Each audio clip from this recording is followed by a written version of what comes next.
welcome. It is Jen with Aging Advantage. Today, we're going through a really fascinating topic that, again, needs to be talked about.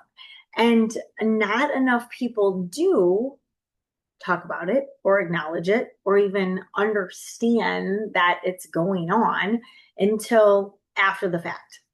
And unfortunately, not the best because what we're going to be talking about is post. So when we're done, post caregiver identity. And what's next? Like, what do you do? A lot of us, spend so much time, especially as someone ages, or again, if maybe we have someone in our life that has been disabled, potentially even from birth, that we have cared for this whole entire time, like their whole entire lifetime, or our whole entire lifetime for that matter. Or again, maybe there was like an incident or something that occurred, and then like immediately we became a caregiver, right? It wasn't necessarily like a gradual onset, potentially. But the thing that happens is we lovingly and unselfishly like pour so much of ourselves into really caring for that other person that we totally forget about ourselves. Like poof, our whole world, tends to disappear. And our identity then really becomes sometimes like the caregiver. And that's lovely and that's, great and that's helpful and all the things, except then what happens?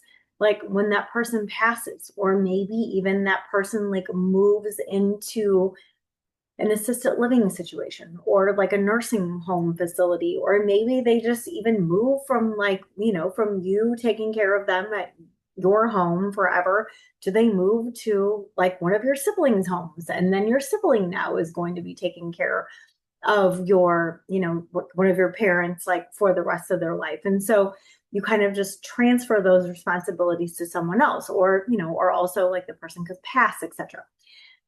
So one of the things, again, we're going to be really exploring is like the afterlife for you as the caregiver after your caregiving duties, if you will, ends, and really helping to like define this whole concept of post caregiver identity, but also to help you really like reflect on your former caregiver journey. And again, it can be a very emotional journey for everyone from the beginning all the way through to the end. Common challenges that you all face. And then again, finding a path forward. How do we move forward? Strategies to help you like renew yourself and re-find yourself and reconnect with yourself. And, looking ahead with hope. Your journey does continue after you get done caregiving for someone. You still continue with your life. It's not an end point. Like you have the ability to keep going. But how do you do that? How do you navigate that gracefully and in a way that you can stay connected to yourself and that you can feel good about? So that is what we're going to be discussing today in this educational opportunity. And again, Jen with Aging Advantage. So Aging Advantage is a nonprofit. We are here in the St. Louis area. We serve St. Louis and surrounding area. And we do that in regards to different educational opportunities, like regarding like housing or food insecurity, isolation issues, helping you all be more confident, more self-resilient, more self-reliant, all the things. But also helping you as well, again, like if you're a caregiver, how do you navigate that process? And how do you also stay connected and stay like in a healthy space, whether you're, the patient or the caregiver, from, a mental standpoint, a physical standpoint, emotional standpoint, how do you, keep yourself strong, and how do you show up in all the ways that you need to, besides just for everyone else around you? How do you take care of yourself to make sure that you're not burning out as you go through the journey and through the process as well as like today, we're going to be talking about like when your caregiver responsibilities are over, like then what? Then what do you do next? It's kind of like, the ending of like a huge relationship. And again, for a lot of people, they just kind of feel lost. So we're going to talk through that today and help you really kind of navigate some of that. So again, if there is anybody that you can think that would absolutely benefit from this information, please, please, please share this with them because this is such an important topic. And again, it doesn't have to be someone here in St. Louis area. It can be anyone, anywhere, because, a lot of us really, can struggle with this. So the other thing is, please definitely as well follow us on Facebook and subscribe to our YouTube channel so you don't miss incredible content like this. But I always want to encourage you guys as well as we're going through this to absolutely put in the comment section and share with our community that we're building about successes that you've had or maybe awarenesses that you've had regarding this topic that you didn't realize that you had lost yourself in these kind of ways, and maybe different things that you did, like positive things that you did to kind of help rebuild your own life and help strengthen, yourself again, like post caregiver, so that we can all learn from one another and all support each other in this community. So let's get started today, guys. Oh, and as always, wait.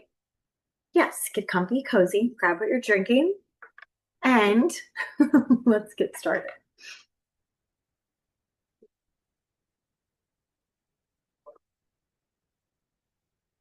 Okay.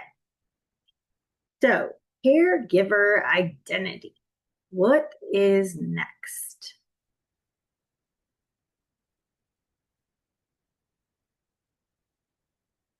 And again, like I said, a lot of people just really, we just don't think about this because we are so focused on the people we're caring for that we then stop thinking about our own needs and, our own desires. And I think, this for me particularly too is, one that I hold really close to my heart because, for example, like when my dad was, caregiving for my stepmom for probably almost like 5 years while it took her to pass, he totally abandoned and totally like neglected his own health and his own social life, his own, well-being, his own doctor's appointments. He like foregoed so many different things in his life to put her life first. And now on the backside of that, since she's passed, he realizes like he wasn't working out. He wasn't doing any kind of even just like walking, any kind of strengthening, etc. Some of his health conditions are a little more accelerated because he just didn't pay attention to them also and acknowledge the things, as they were coming up. So again, it can absolutely happen. And we're talking about, again, when caregiving ends, then what? And those identity questions, that emotional weight and the very real work of figuring it out, who you are, and then what comes next when that role is done and that role has literally consumed so much of your life, and it's suddenly gone.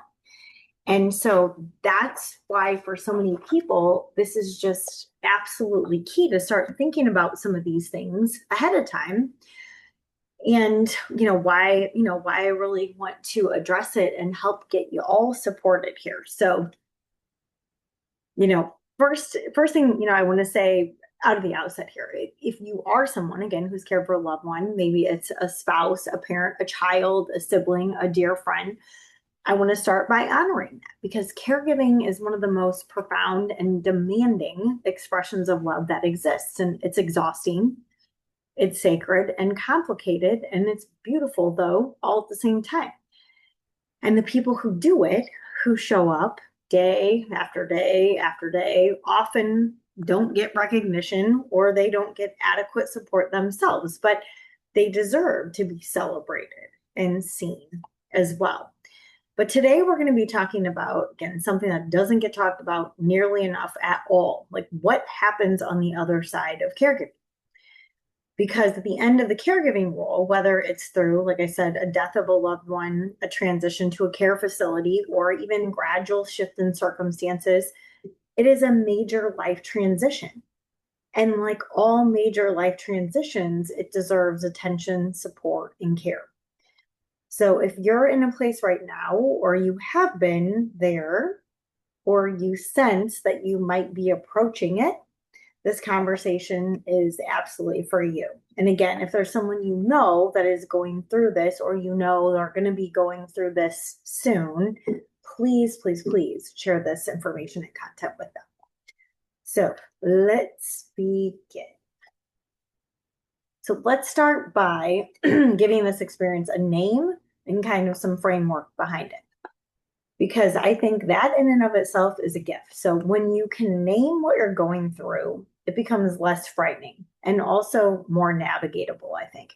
When you realize, like, this is a real thing. I'm not making this up. My feelings are legitimate. It's not just something wrong with me. Please know that's helpful. So that's the first place to start. Because post-caregiver identity is the transition in redefining of oneself that occurs after your caregiving needs end.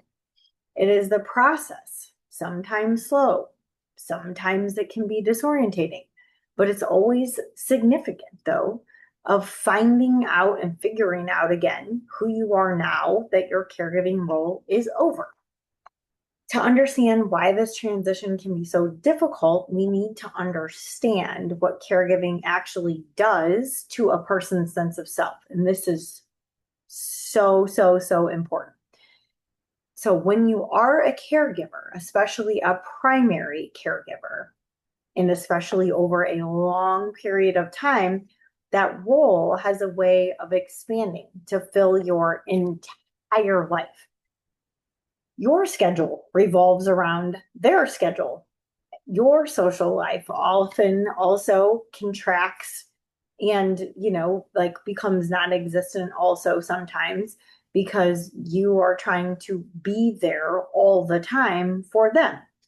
And all the activities that they need or they need help with, like your own energy, your attention, your emotional reserves, that you have even left in the tank, your daily rhythms, when you eat, when you sleep, when you do laundry, when you can go shopping, all the regular things, just the basics of life. All of it gets organized around the needs of the person you're caring for. So over time, this quote unquote caregiver phenomenon stops being something you do and just starts becoming something that you are. So let's just start there. The caregiving role often becomes so centralized to one's identity that it loses, like you lose yourself, and it loses kind of all the other kind of significant things in your life. They kind of all start to slowly disappear, and it can really feel disorientating when you think about it that way. And I want to sit with that word for just a moment here also, disorientating, because I think it captures something true and important. When you lose your own, I'm going to say this again, when you lose your own orientation, you lose your sense of where you are, who you are, and what direction you were trying to go. And that's fascinating because a lot of us, before we step into these caregiver roles, like we have our own path, we have our own goals, we have our own life journey, we have our own things that we want to accomplish and we want to experience and we want to go see and we want to go do and all the things. But then a lot of that gets halted when we become a caregiver. And so our whole trajectory now has to change. The direction that we were going to go, or we can't do that anymore. And you're not necessarily like in despair. you may not even be able to name exactly like what's wrong with you, but you just feel like, kind of adrift, untethered. And sometimes people even just kind of feel like blocked or stuck, like almost like their feet are just like in quicksand and they just can't move. They just can't go in any direction at all. They just feel like life has paused for them.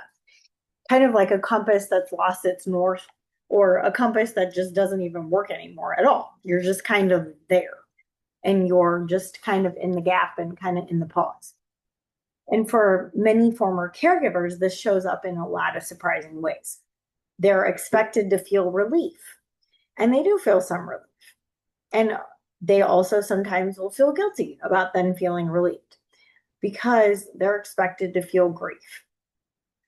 And they do feel grief, but also something else, something harder to name.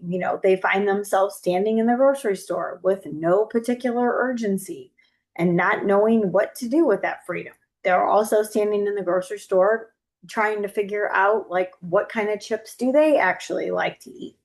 Again, almost like if you think about it, like almost like getting a divorce or going through a breakup or something like that. But you have to like refigure all these things out like for yourself. You now have all this freedom.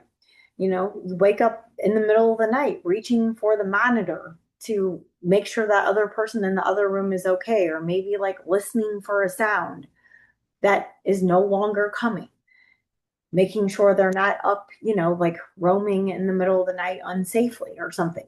So, they notice the caregivers, like perhaps for the first time in years, that they don't actually know what they even enjoy doing anymore. They don't have hobbies. Their hobby became taking care of the person fully in all areas of their life for the other person. So, like I said, they don't even know what they like anymore or what they're interested in. And just know, like, this is not weakness. This is not ingratitude. It is very natural, very human consequence of having given so much of yourself to another person and now being asked in the silence that follows to reconstruct your sense of self. And acknowledging this phase is a distinct life stage, is the first step towards healing. It's not a problem that's going to be solved super quickly. And it's not something that you just push through and you just get over and you move on. It's an actual distinct life phase, worthy of its own attention, its own support, and its own timeline. So the slide features a quote that I love from an anonymous former family caregiver. And I want to read it to you because I think it says in a few sentences what might take many minutes to actually say. But when the caregiving ended, I didn't know who I was anymore. My whole identity had been wrapped up in being needed. Learning to rediscover myself slowly and gently was the hardest and most important journey I have ever taken. So I want to just give that a quiet moment.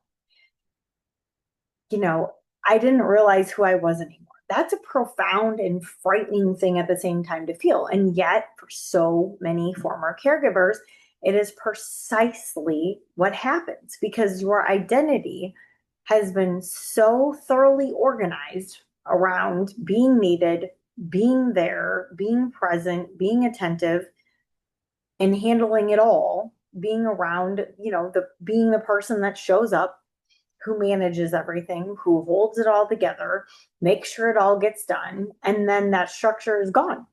You're left with a question that can feel almost too large to face. Like, now who am I? And there are layers to this emotional journey that follows the end of caregiving. And I want to name some of them too, because I think naming them helps, obviously. So the first one, there's grief. And sometimes profound, complicated grief. If your caregiving ended, especially like with the death of a loved one, you're now grieving that person. and losing that person while simultaneously navigating a major identity transition. And those two things for you then happen simultaneously, and they can feel very hard to untangle. Even if caregiving ended differently, like a move, like we talked about in the beginning, maybe the person you're caregiving for is now moved to a memory care facility, or actually improvement, maybe. And on the flip side, here we go. Maybe there was an improvement in a loved one's condition, actually, which is a great thing. But then it shifts, the family responsibilities.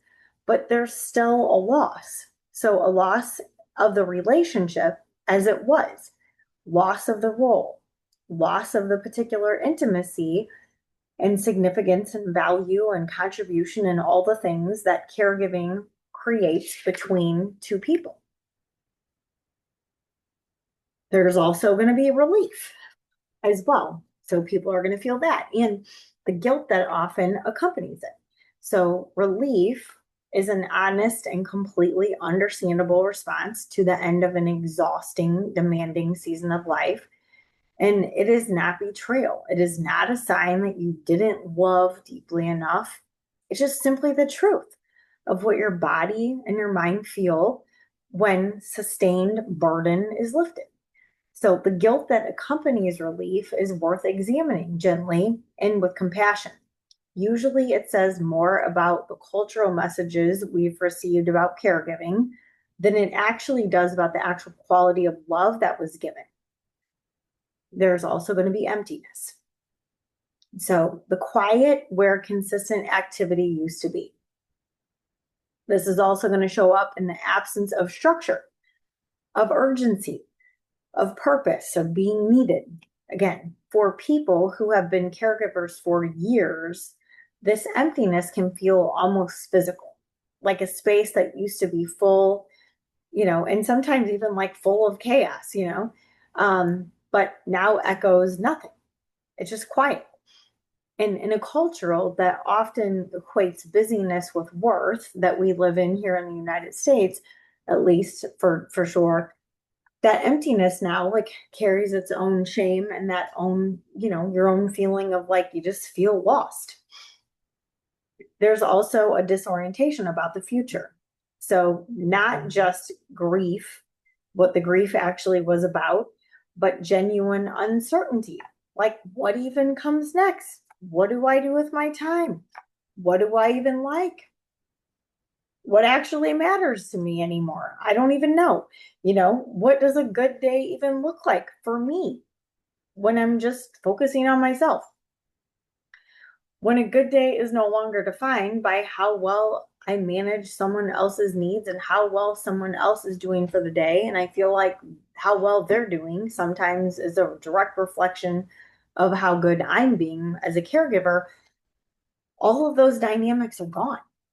And, when we tell someone, I think also, especially in this state, in this stage, just focus on yourself, just keep the focus on yourself. Sometimes that is honestly the most terrifying thought process and the most terrifying thing that someone in this kind of position can honestly hear, accept, or really take in because they don't know what focusing on themselves only actually looks like. They haven't done that for a really long time. And that can be absolutely, like I said, a scary, scary premise because they have no idea what that looks like. And, underneath all of it, sometimes is a very deep buried sense of, like, okay, there could be possibility here. There could be a small light at the end of the tunnel here. There could be a sense that also on the other side of all this grief and disorientation, something new might be waiting. That the self who emerges from this transition might be more actually fully themselves than the person who entered it. But again, that can all be, and just a hard thing for somebody to even mentally start to process. So that's kind of where we are heading today. is helping to figure those things out. So some common challenges faced. So struggles after care ends. So let's look specifically at the four most common challenges that former caregivers face, because I want you to see yourself in this list, to recognize your own experience and know that what you're feeling is normal. This is valid, and it is shared by so many people who have walked this road before you. And again, if you have navigated this, please share in the comments, again, some of any of these things that you didn't necessarily realize that you were just kind of disconnected from, or that you were really like struggling with, and what you did in a positive, successful way to help you navigate this, so everyone can learn together as a community. But caregiving, well, first we'll start with like loss of purpose and routine, 100%. So caregiving creates this extraordinarily powerful structure. Every day has shape. There's appointments, there's medications, there's meals, there's personal care, there's monitoring, and we got to manage all these appointments and all these things on top of it. When even that structure was exhausting, in which it is, a lot of times it's also organizing. It gave the day a spine, it gave the day structure. And when that's gone, many former caregivers describe a disorientating lack of structure. The day feels shapeless, like hours that stretch on uncomfortably, a sense of purposelessness that can shade almost into depression if it goes unaddressed. And purpose, I want you to know, it's not a luxury. It's a fundamental human need. We need to feel that our presence and our effort matters. There's a reason we need to feel, at least, like to get up in the morning and to move forward towards something. And when caregiving has been that source of purpose for months or years and years and years, its absence leaves a genuine void that takes a real, intentional, mindful effort to fill. And routine, which is closely related, is enormously important for our cognitive, our emotional health, especially as we age. When the caregiving routine disappears, rebuilding a new one that feels meaningful rather than just arbitrary takes time and takes thought. And we'll talk about how do we do this. Grief and emotional fatigue. So grief after caregiving is real and often underestimated, even by caregivers themselves. Many people expect to grieve the person they cared for, but they didn't anticipate grieving the role itself, or grieving the version of the relationship that existed even before the illness changed. And this is also really profound because, again, when somebody goes through, an illness and then someone steps into the caregiver role, how your dynamic was with that person, how that relationship was, how, you communicated with each other, you showed up for each other, you supported each other, just the fun times that you had, all the activities you did, all the conversations you had, etc. And all those things, you're also now on top of all this stuff, like grieving the version of that relationship too, that was there before, this whole illness experience changed the other person. And now you don't have access to that same relationship dynamic as you had originally as well. So you also are trying to grieve that. Caregiving also means watching someone you love change, losing abilities, losing memory, losing the self that you once knew. And that grieving begins long before the caregiving ends. So we talked about like invisible anticipatory grief. I did an incredible, conversation and presentation on that. So definitely go back and watch that one, guys. If you, if this is really resonating with you, because that also is so, so, so important. Because by the time, the formal caregiving role concludes, many caregivers have already been grieving for years. And again, we just have to acknowledge that and learn how to fully do that in a healthy way. And so that's kind of what that other opportunity that I talked about really helps cover. So, on top of that, many former caregivers are simply exhausted in ways that go to the bone, because it takes a cumulative toll of sustained caregiving, the interrupted sleep, the constant vigilance, the emotional labor, the physical demands, the postponed attention to your own needs. It doesn't simply lift when the caregiving ends, because your own body and your own mind and your own emotional, mental, all the things, components to yourself need time to also recover. And recovery is not a passive process. It requires intentional rest, support, and self-compassion. Isolation, social isolation, and changing relationships. So caregiving has a well-documented tendency to narrow a person's social world. So when your time and energy are consumed by the needs of another person, friendships fade, not through any deliberate choice, but through simply being unavailable. Invitations are declined, even though they, are still coming, but then eventually they stop coming because you're not going anyway. So then people stop inviting you. Relationships drift. And then when the caregiving needs end, former caregivers often find themselves looking up and realizing, oh no, they actually don't have any social connections anymore, or they've dramatically thinned considerably because the person that they're caregiving for has become their primary social engagement. And additionally, relationships themselves have changed also during the caregiving period. So family dynamics are going to shift.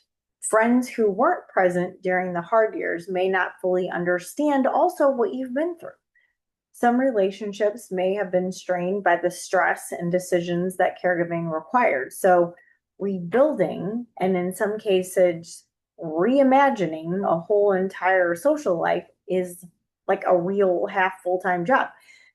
It's real work, and it requires both courage and massive intentionality and planning and purposefulness.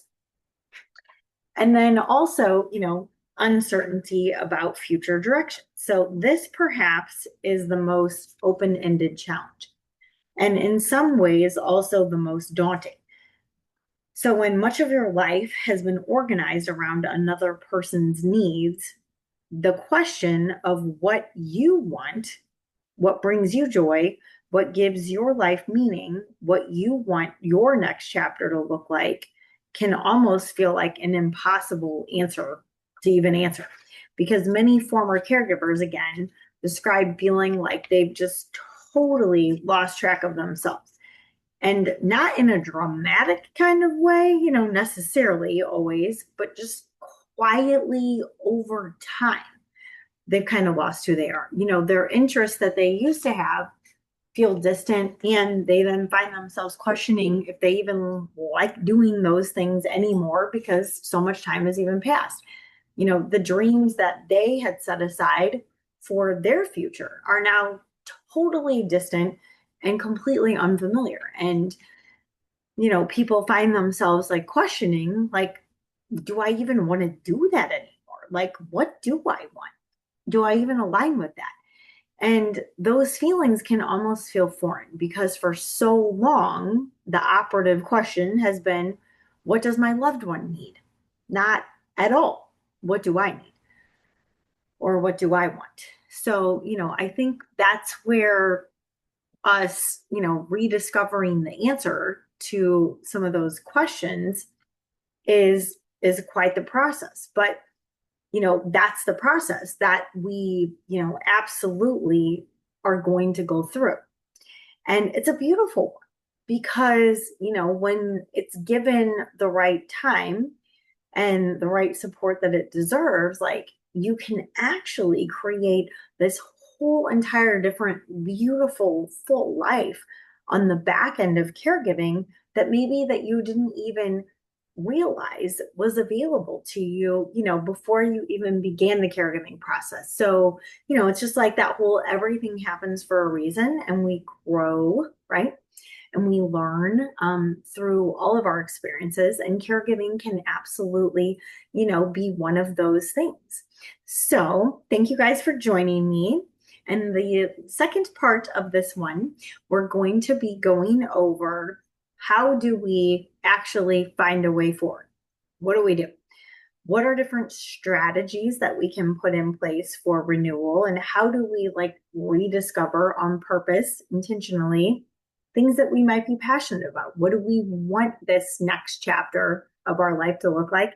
And how do we kind of get the puzzle pieces and stick them together, to get our little puzzle put together for our own future again in a healthy, sustainable way. So thank you all for joining me today. And again, if there is anyone that that this would be helpful for and benefit, please definitely share this with them and take care of yourselves and each other. And we will see you on part 2.